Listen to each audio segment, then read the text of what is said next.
우리 함께 사도신경으로 신앙 고백하시겠습니다. 나는 전능하신 아버지 하나님 전지의 창조주를 믿습니다. 나는 그의 유일하신 아들 우리 주 예수 그리스도를 믿습니다. 그는 성령으로 잉태되어 동정녀 마리아에게서 나시고 본디오 빌라도에게 고난을 받아 십자가에 못 박혀 죽으시고 장사된 지 사흘 만에 죽은 자 가운데서 다시 살아나셨으며 하늘에 오르시어 전능하신 아버지 하나님 우편에 앉아 계시다가 거기로부터 살아있는 자와 죽은 자를 심판하러 오십니다. 나는 성령을 믿으며 거룩한 공교회와 성도의 교제와 죄를 용서받는 것과 몸의 부활과 영생을 믿습니다. 아멘. 우리 찬송가 488장 찬송가 488장 이 몸의 소망 무언가 우리 주 예수뿐일세. 찬송가 488장 함께 찬송하도록 하겠습니다. 488장입니다.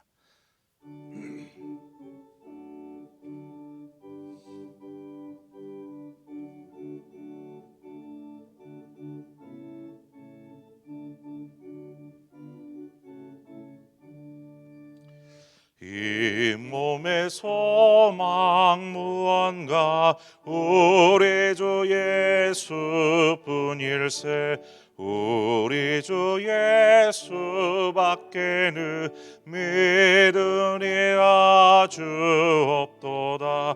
주 나의 반석이시니 그 위에 내가 서리라. 그 위에 내가 서리라. 무섭게 바람 부는 밤 물결이 높이 설렐 때 우리 주 크신 은혜에 소망의 낯을 주리라. 주 나의 반석이시니 그 위에 내가 서리라. 그 위에 내가 서리라. 무섭게 밟는 모든 것 끊어질 그날 되어도 구주의 언약 미사와 내 소망 더욱 크리라. 주 나의 반석이시니 그 위에 내가 서리라. 그 위에 내가 서리라. 바라던 천국 올라가 하나님 앞에 배울 때 구주의 의를 힘입어 오롯이 바로 서리라. 주 나의 반석이시니 그 위에 내가 서리라. 그 위에 내가 서리라. 아멘. 하나님 말씀 보겠습니다. 시편 58편의 말씀. 시편 58편 1절에서 11절의 말씀을 우리 함께 한 절씩 교독하도록 하겠습니다. 시편 58편입니다. 통치자들아 너희가 정의를 말해야 하거늘 어찌 잠잠하냐. 인자들아 너희가 올바르게 판결해야 하거늘 어찌 잠잠하냐.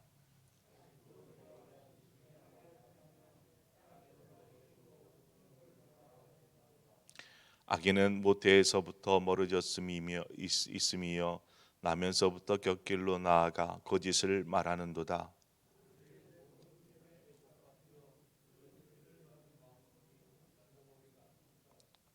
술사에 홀리는 소리도 듣지 않고 능숙한 술객의 요술도 따르지 아니하는 독사로다.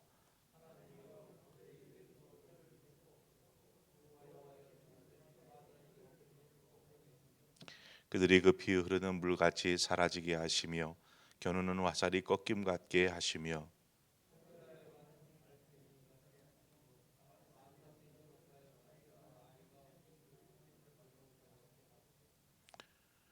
가시나무 불이 가마를 뜨겁게 하기 전에 생나무든지 불 붙는 나무든지 강한 바람으로 휩쓸려 가게 하소서.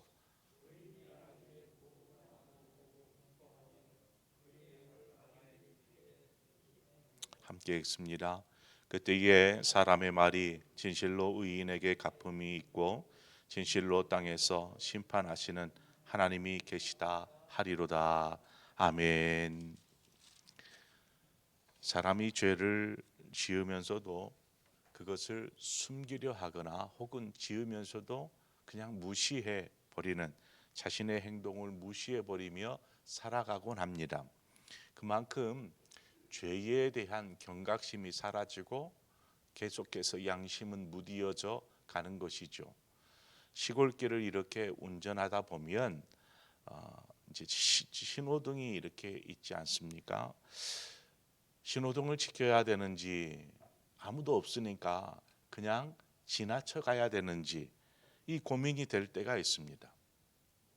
어떻게 해야 되나. 그래서 망설이면서 이렇게 오다 보면 뒤에서 차가 쉥 하고 그냥 신호등을 무시하고 지나가면 어떻게 해요?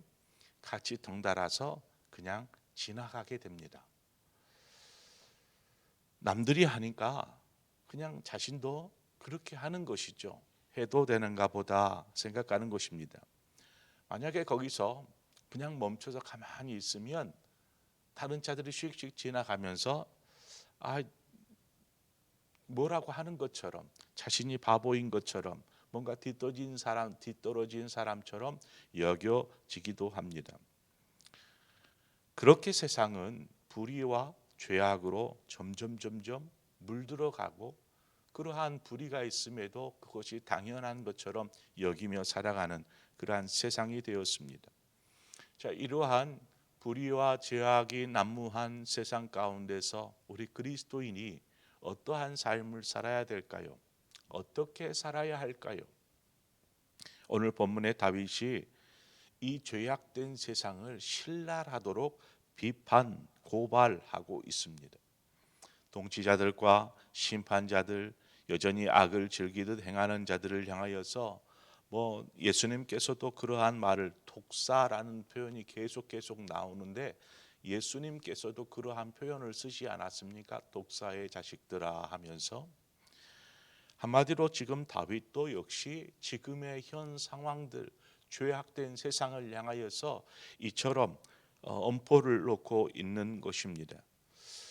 이처럼 죄악을 범하고 악을 행하며 불의를 즐기는 이러한 사람들의 공통점이 있습니다. 그것이 무엇이냐면 1절을 보면 같이 악을 행하는 것입니다. 2절을 보면 마음 중심에 악을 생각하는 것입니다. 3절에 보면 악한 것들을 말하는 것이죠. 거짓된 것들을 이야기하고, 즉 정리를 해보자면 악인은, 죄를 범하는 사람은, 불의한 자는 그의 말과 생각과 행동이 악하다라는 것입니다. 말과 생각과 행동, 그러니까 마음속으로 생각하고 말로 내뱉고 행동하는 모든 것이 악하고 불의하다라는 것이죠. 우리가 죄를 정의할 때에 하나님이 기뻐하시지 않는 말과 생각과 행동이라고 이야기하곤 합니다. 그렇습니다. 우리의 삶 가운데 이러한 말과 생각과 행동에서 하나님이 기뻐하지 않는 악한 것들을 제거해야 하는데, 다윗이 보는 이러한 세상, 부조리한 세상, 죄악이 가득한 세상이 바로 이와 같았습니다. 그 어디에도 공의와 정의가 없는 세상이었죠.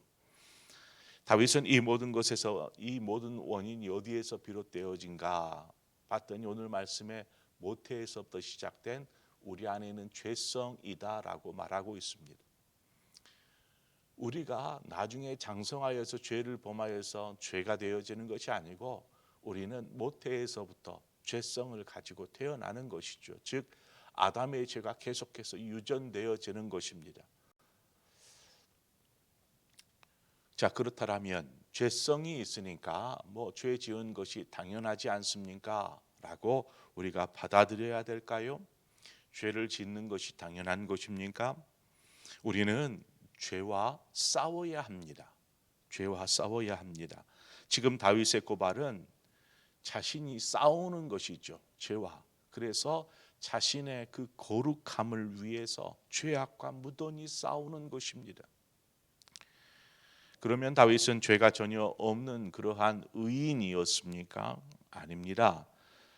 그 역시 죄인인 것이죠. 만약에 자신이 의인이다라고 말한다면 그것은 다윗의 교만이고 하나님을 업신여기는 것일 것입니다. 사람은 누구나 다 죄인입니다. 여전히 죄인입니다. 뼛속까지 죄인입니다. 그러나 죄인이기에 죄인으로 살라는 소리가 아닙니다. 하나님은 우리를 독생자 예수 그리스도의 그 거룩하신 보혈의 공로로 구원을 입게 하셨습니다. 우리가 죄가 완전히 사라져서 우리를 구원하신 것이 아니라 우리를 불쌍히 여기셔서 예수 그리스도의 십자가의 공로로 우리를 구원하여 주신 것이죠. 한마디로 하나님의 은혜인 것입니다. 자, 우리를 구원하여 주셨는데 우리는 어떠한 이후의 삶을 살아야 되는가? 구원받은 자의 삶을 살아야 되는가? 그것은 하나님의 거룩한 성품을 본받아 이 거룩한 성품을 닮아가기를 하나님은 원하시는 것이죠. 우리를 구원하시고 우리를 하나님의 자녀 삼아 주셨을 뿐만 아니라 우리에게 나를 닮아라, 나를 따라오라 말씀하고 계시는 것입니다. 우리는 하나님의 거룩한 삶을 성품을 담기 위해서 몸부림쳐야 합니다. 이것이 바로 죄와 싸우는 길입니다. 죄와 싸워서 이길 수 있는 길. 우리가 항상 죄와 싸워서 승리합니까? 우리 역시도 죄를 범하고 넘어지고 자빠지기를 쉬 없이 하지 않습니까?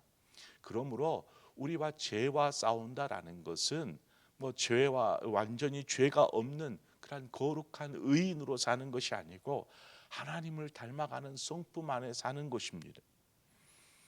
여러분은 그러한 거룩함을 위해서 어떠한 몸부림을 치고 계십니까? 우리가 죄악된 세상에 함께 뒤섞이고 동화되지 않기 위해서, 더 나아가 이 죄악된 세상을 변화시키는 복음으로 변화시키기 위해서 우리는 혹독한 몸부림을 쳐야 합니다. 때로는 우리가 그렇게 살려고 할 때에 조롱도 받을 수 있고 또 계속되어지는 불의함으로 인하여서 손해를 보거나 고통을 당할 수도 있습니다. 정의롭지 못한 모습을 보면서 탄식이 절로 나올 수도 있습니다. 무엇보다 우리의 그 거룩한 믿음을 지키기 위해서 몸부림치다가 고난을 당할 수도 있습니다. 하지만 우리가 여기서 물러서서는 안 됩니다. 물러설 수 없습니다. 오늘 한국 교회가 참 안타깝게 힘을 잃어가고 있는 것은 이 거룩함의 상실에서 그 원인을 찾을 수 있습니다. 거룩함의 상실. 우리 안에 이 거룩함을 위해서 거룩한 회개가 필요합니다. 그리고 죄악을 범하는 이들을 향하여서 다윗과 같은 선포가 필요하죠. 11절에 보면 그때의 사람의 말이 진실로 의인에게 갚음이 있고 진실로 땅에서 심판하는 하나님이 계시다 하리로다. 우리는 여기서 잠잠히 있어서는 안 됩니다. 구약에 보면 아브라함의 조카 롯이 아브라함을 떠나서 소돔 땅으로 옮겨 이주해 거기에서 살게 되죠. 참 에덴 동산과 같은 아름다운 푸른 초장이 있는 살기 좋은 도시였습니다. 그리고 그곳에 가서 자리를 잡으면서 살게 되었죠. 그런데 어느샌가 그 땅이 변질되고 죄에 물들기 시작하면서 타락의 도시로 변화되어져 버렸죠. 하나님은 그러한 소돔과 고모라 땅을 보면서 심판하기로 결정하십니다. 그리고 결국 유황불로 그 소돔과 고모라 땅을 멸망시키죠. 그런데 그 가운데 살고 있던 롯의 가정을 하나님이 구원하십니다. 자, 이 롯이 우리가 좀 이 내용 속에서 살펴볼 수 있는 것은 롯이 그러한 도시 가운데 정착해서 살아가면서 그가 어떠한 역할을 감당했는가라는 것입니다. 무슨 역할을 했을까? 제가 봐도 아무런 역할을 하지 못했어요. 어찌 보면 나중에 전사들이 왔을 때 자신의 딸들을 바깥으로 내보내서 사람들에게 내어주지 않습니까?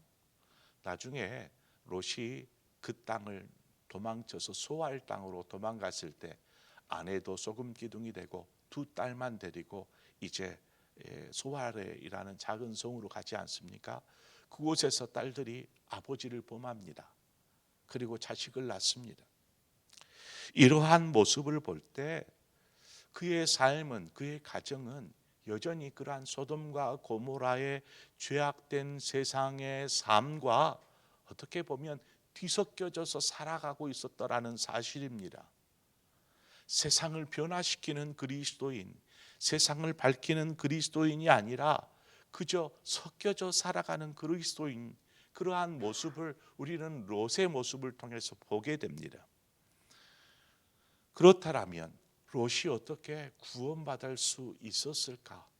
그것은 전적인 하나님의 은혜인 것입니다. 하나님의 은혜. 그리스도인의 삶이 세상 가운데 세상이 죄악되고 불의하다 하여서 물과 기름 마냥 이렇게 구분되어져서 그렇게 살라는 소리가 아닙니다. 우리는 세상 한복판으로 나아가서 세상 가운데서 살아야 합니다. 하지만 뒤섞이는 것이 아니고 그 세상의 어두움, 죄악들을 밝히는 등불이 되어야 하고 부패해져 가는 세상의 소금으로 이것들을 살려내는 그러한 그리스도인의 사명이 우리에게 있더라는 사실이죠. 하나님께서 원하시고 기뻐하는 삶이 바로 이 삶입니다. 하나님 안에서 거룩한 삶. 결국 하나님은 공의로 심판하실 것입니다. 이 땅 가운데 하나님의 심판이 분명히 있을 것입니다. 하지만 한 사람이라도 하나님은 더 구원하시기 위해서 참고 인내하시는 것이죠. 주님 속히 오실 수 있지만 더디 오시는 것은 기다리는 것입니다. 참고 인내하는 것입니다. 한 사람, 천하보다 귀한 한 영혼이 주께로 돌아오기를 기다리는 그 주님의 마음인 것이죠. 그러므로 우리는 이 세상 가운데 세례 요한처럼, 예수님처럼 큰 소리로 외쳐야 합니다. 회개하라, 천국이 가까웠느니라. 뿐만 아니라 우리 역시 이 회개에 합당한 열매를 맺고 살아가는 삶을 살아야 합니다. 우리 스스로를 돌아보고 우리가 하나님 앞에서 어떠한 삶으로 지금 어떠한 삶의 열매로 드리고 있는지, 그저 그냥 사람들이 다 그러니까 그렇게 살지 뭐 하면서 그렇게 살아가고 있는지, 아니면 하나님 닮고자 거룩한 성품을 담고자 그렇게 무던히 힘쓰며 빛으로 소금으로 살기 위해 힘쓰고 있는지 우리 스스로를 돌아보아야 합니다. 그래서 우리가 이 땅 가운데 정말 하나님이 원하시는 기뻐하시는 삶으로 그렇게 빛으로 소금으로 드러나기를 소망합니다. 저와 여러분이 이 세상의 소망입니다. 함께 기도하겠습니다. 하나님, 이 세상 죄악으로 물들어가는 이 세상에 누가 소망입니까? 오직 주님만이 소망이고 주님의 제자인 우리가 이 세상의 소망이 되게 하여 주옵소서.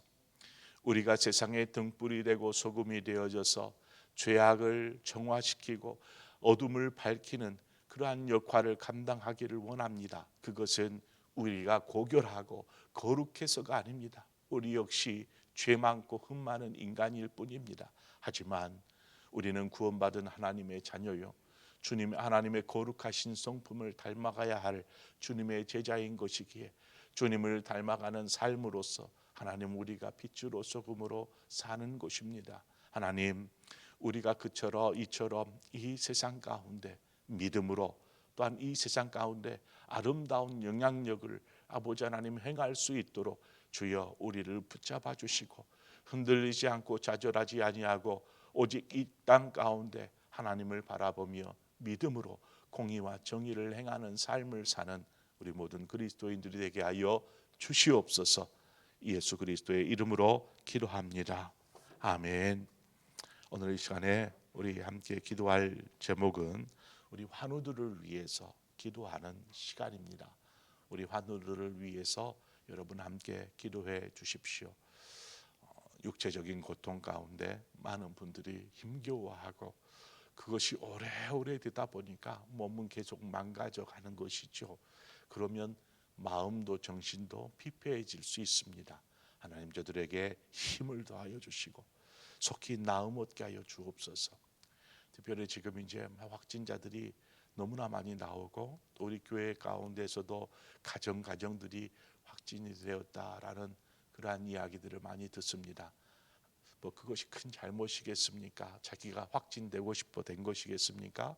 하지만 하나님 빨리 회복되어져서 건강한 삶을 누리게 하시고 건강한 신앙생활 할 수 있도록 우리 그러한 분들을 위해서 기도해 주시고 특별히 우리 류진영 장로님을 위해서 기도해 주십시오. 그의 가족들을 위해서 기도해 주십시오. 그리고 김순영 권사님 하나님의 품에 가셨는데 우리 유가족들이 이번 장례를 통하여서 좀 위로도 받고 또 힘도 얻고 할 수 있도록 우리 장로님과 그의 가정을 위해서 함께 기도해 주시면 감사하겠습니다. 함께 기도하겠습니다.